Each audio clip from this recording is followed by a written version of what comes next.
5 действий, да? Еще раз, напоминаем, сбиваем рисунок. Оба вместе замахиваемся, так как я планировал первым атаковать, такую колено.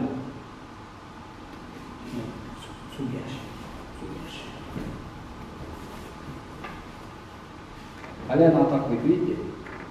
Я должен в это время чуть-чуть делать подшаг назад, блокировать. Увидев это, он сразу переходит в скид. Я должен отойти, блокировать. Увидев это, он переходит в удар. Я должен опять отойти, блокировать.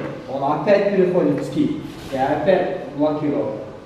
Вот здесь я должен контратаковать. Все, запоминайте рисунок, освойте его и работать.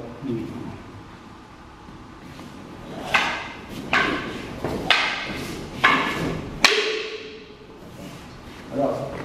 Второй, передачи.